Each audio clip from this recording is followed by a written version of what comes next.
Então vamos lá, agora a gente inicia o capítulo 2 sobre Deus e a Santíssima Trindade.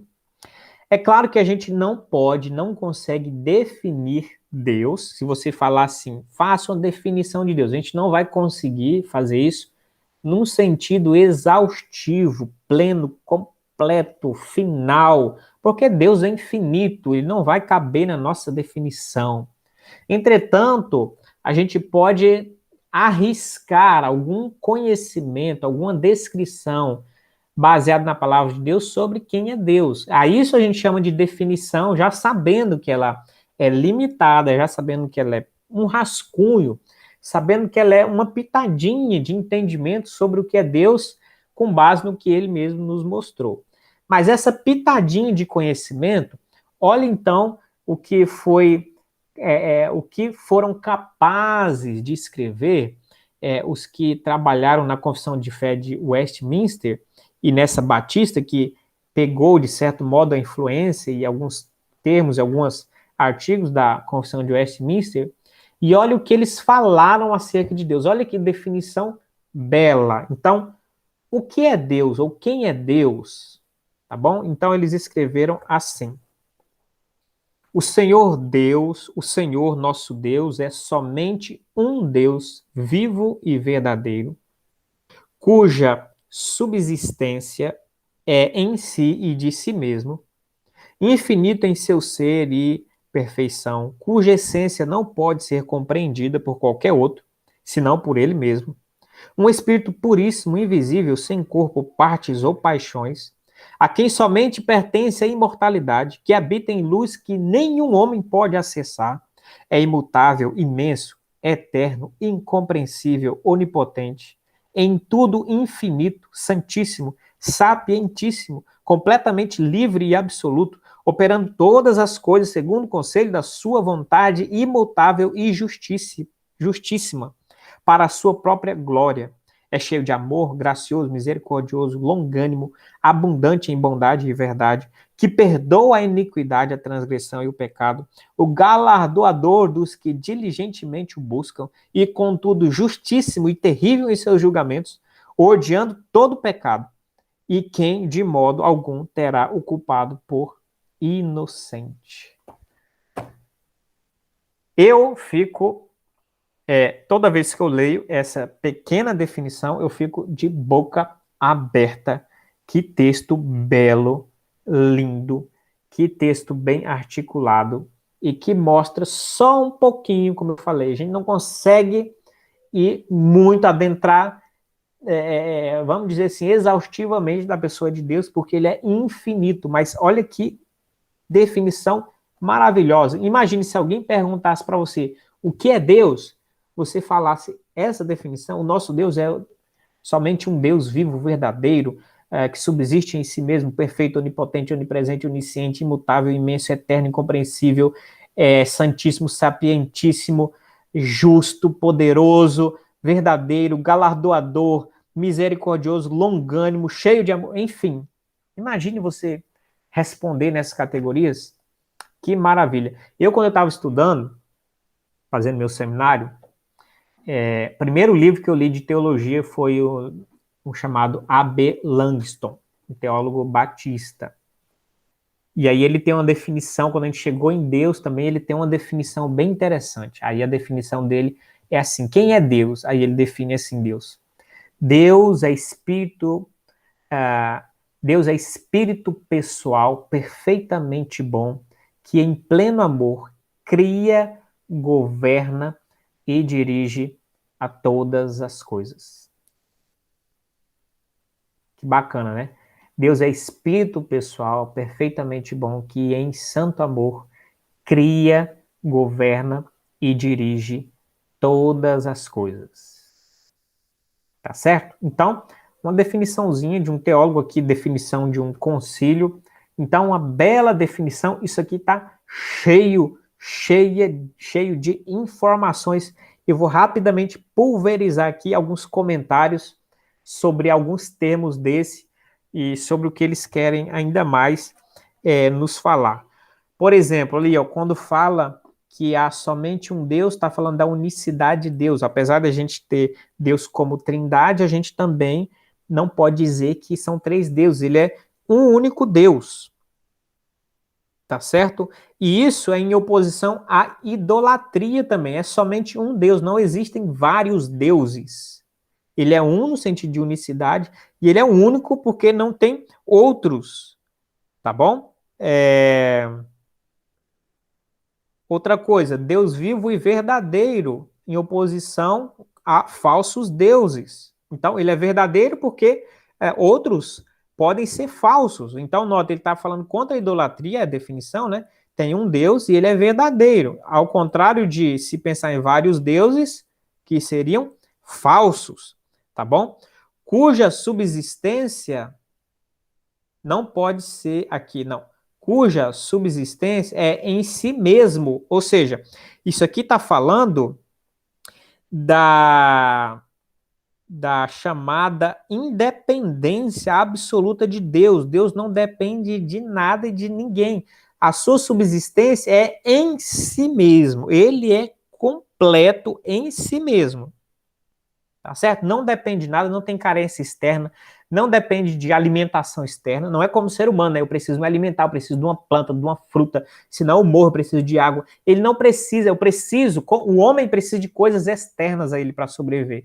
Deus não precisa de nada. A sua subsistência é em si mesmo. Em si mesmo.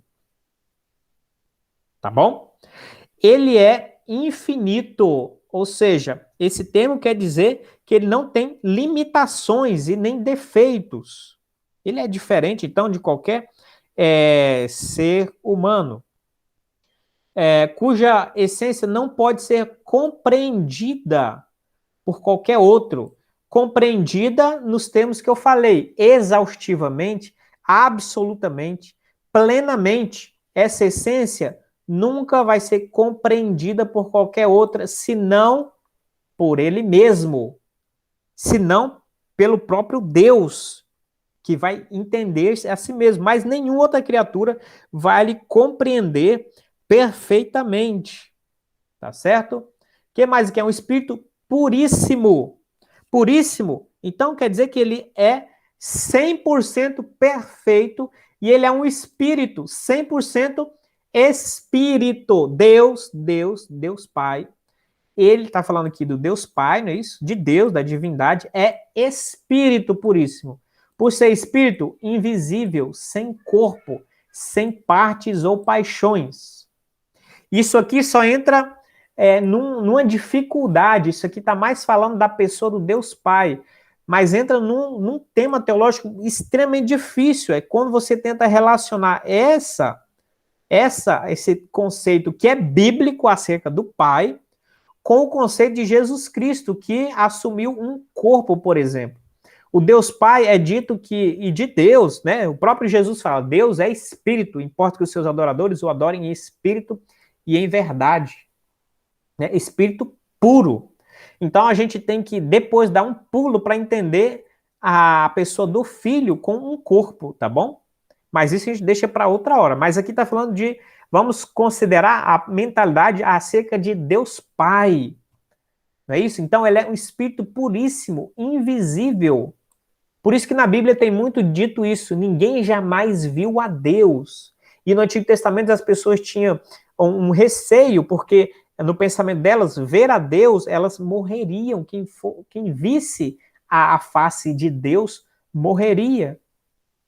Então ele é invisível, Deus Pai habita em luz inacessível. Tem um texto bíblico que fala isso. Ele é tão esplendoroso, ele é tão glorioso, ele é tão majestoso, que o Deus Filho é quem é o mediador, meus irmãos. E vai ser, e será, e sempre será o mediador pela eternidade. Entre o Deus Pai e a humanidade, há o mediador. Nós vemos Deus Pai na face de Cristo.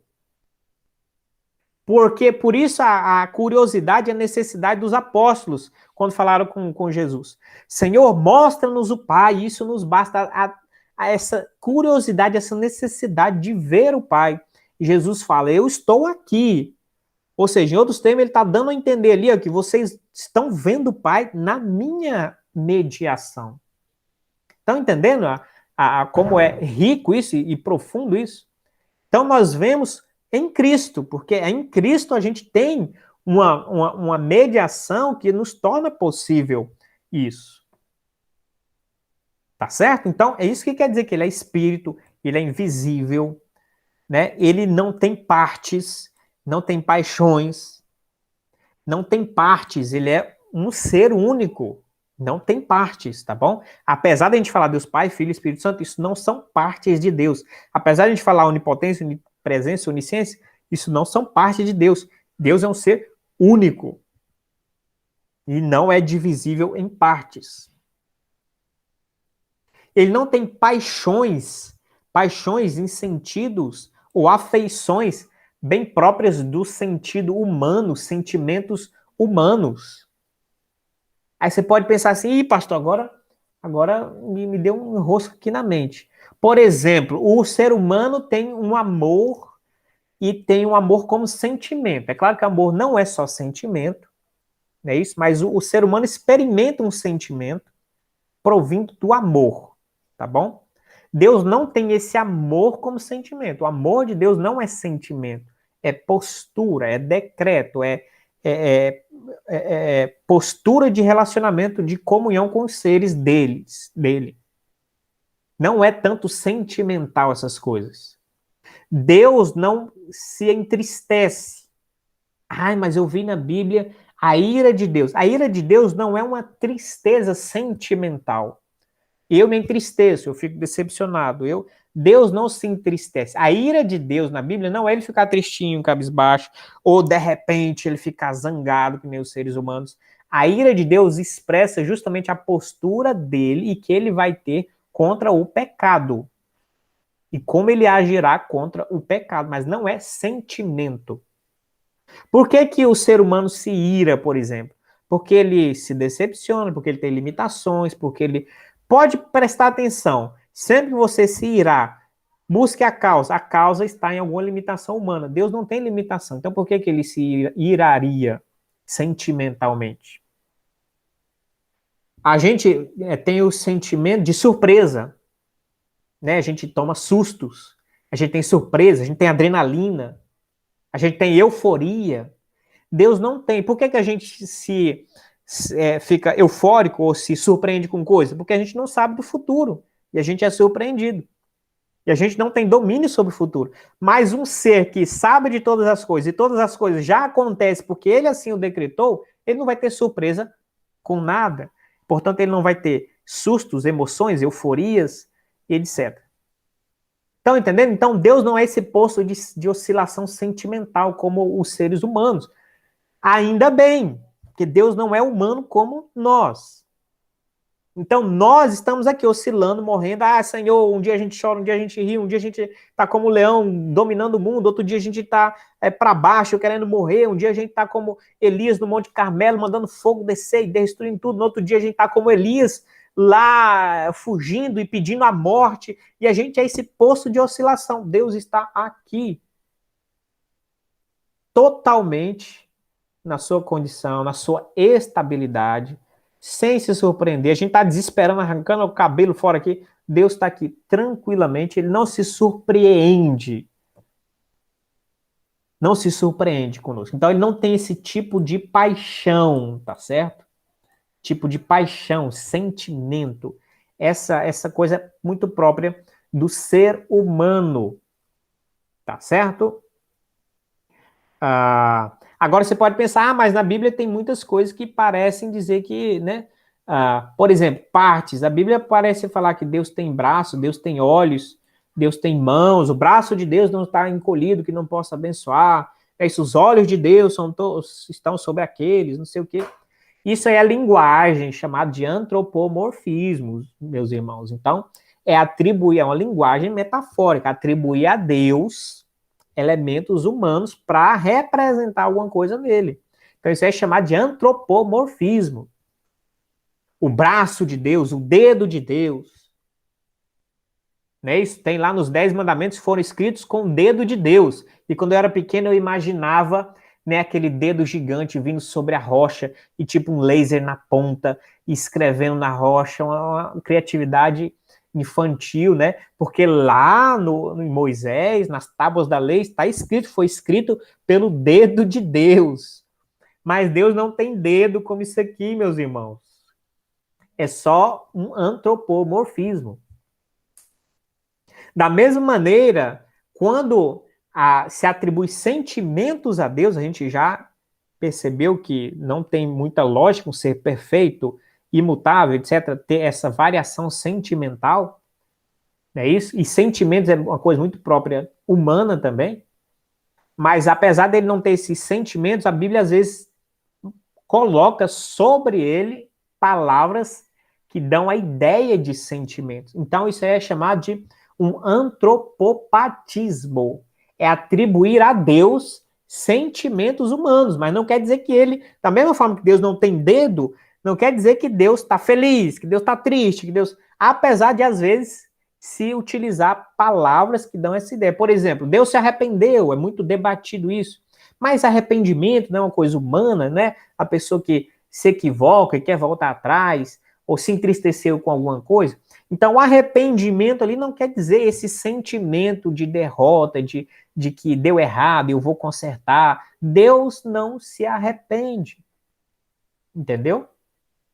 Então, aquele arrependimento é um sentimento, uma tradução até um pouco mal feita, atribuindo a Deus uma característica, um sentimento humano.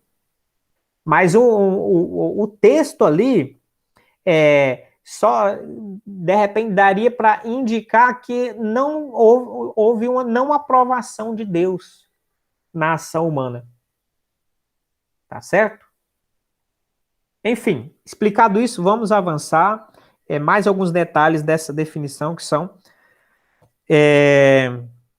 interessantes, não é isso? Então, nesse mesmo sentido da grandiosidade de Deus, a quem somente pertence a imortalidade. Aí você vai pensar, agora me confundiu. Só ele pertence à imortalidade, mas eu pensei que eu era imortal, que eu não ia morrer nunca.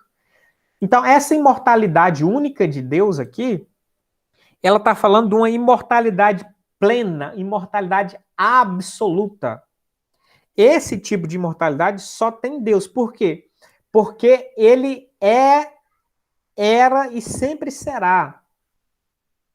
Tá certo? Ou seja, ele é aquele de fato que nunca, jamais passaria, experimentou ou teria qualquer possibilidade de imortalidade.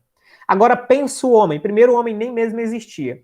Depois, ele entra na existência, na história. A partir daí, ele tem uma alma. Tá certo? E esse ser, alma e corpo, não é isso? Eles também estão fadados a vários tipos de mortalidade. Eles estão fadados à mortalidade física, eles estão fadados à mortalidade eterna, fadados não, com possibilidade, não é isso? De mortalidade física, possibilidade até mesmo de uma mortalidade chamada de eterna, morte eterna. Então, na existência do homem, ele está passível de diversos tipos do que a gente diz de morte. Deus não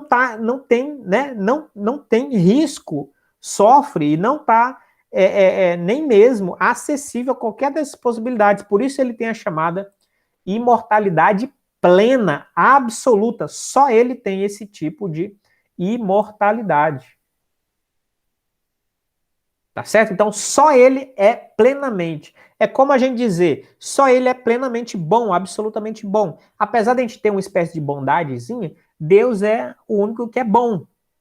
Entendeu? Apesar da gente ser imortal, em algum sentido, porque a gente vai ser resgatado, redimido, a nossa alma permanece, mas a gente está envolto à possibilidade de mortalidades.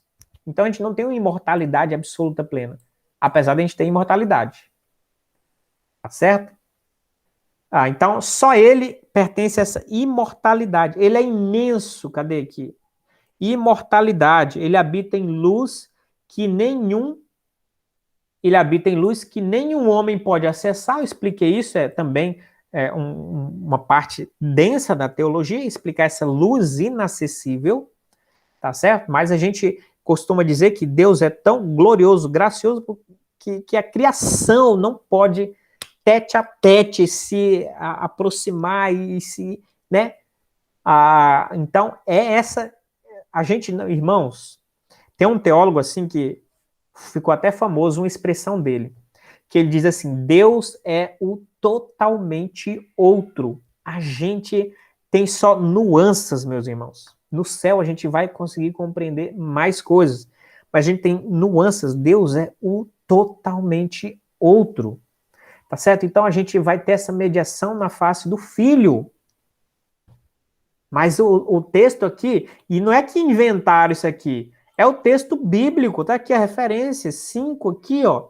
É 1 Timóteo, deixa eu abrir aqui rapidamente, 1 Timóteo 1,17. Não é que inventaram isso. Ah, vamos inventar isso. Quem que vai inventar esse negócio, meus irmãos? Então, é 1 Timóteo 1,17. Então, é só expressão do texto bíblico.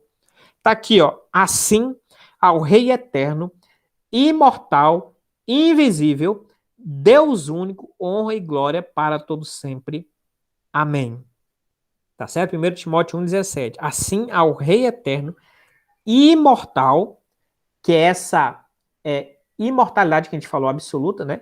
Invisível. Então, o que é isso? O texto bíblico está falando que ele é invisível.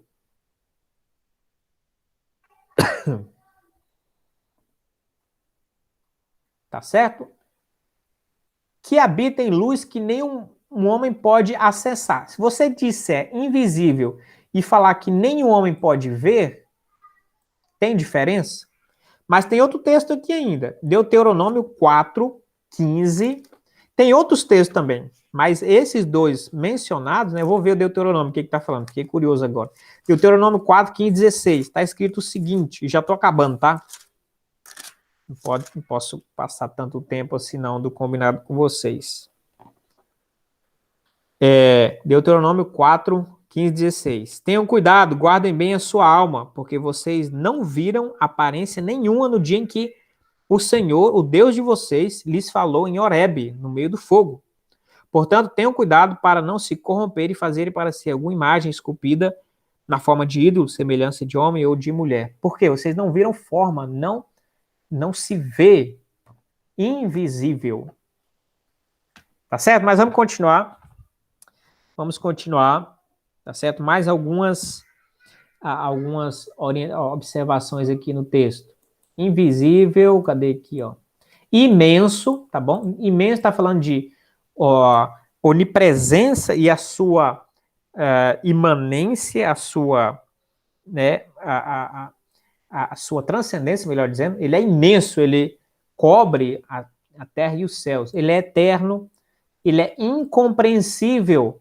Não, isso não quer dizer que ele não seja compreendido de modo nenhum, ou não haja nada que nós possamos ter com segurança de informação acerca de Deus. Incompreensível também quer dizer que ele não vai ser compreendido plenamente, exaustivamente, finalmente, né, absolutamente. Esse é o conceito aqui, tá bom? Então, a confissão diz, ele é incompreensível nesse sentido, ele é onipotente, ele é santo, ele é sapientíssimo, ele é santíssimo.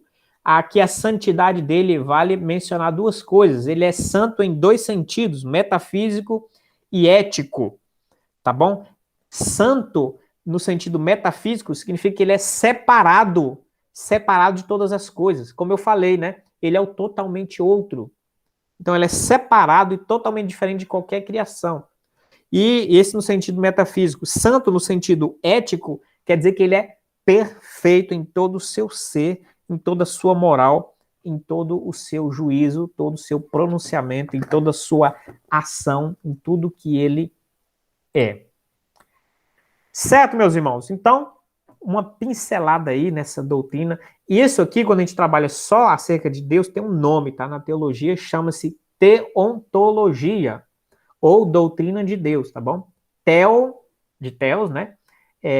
Ontologia, estudar acerca do ser de Deus, tá? Então, teontologia ou doutrina de Deus. Então, a gente começa a trabalhar um pouco desses atributos, dessas perfeições de Deus. Tá certo? Então, a gente finaliza por aqui esse início do capítulo 2. Até a próxima, vou parar a gravação aqui.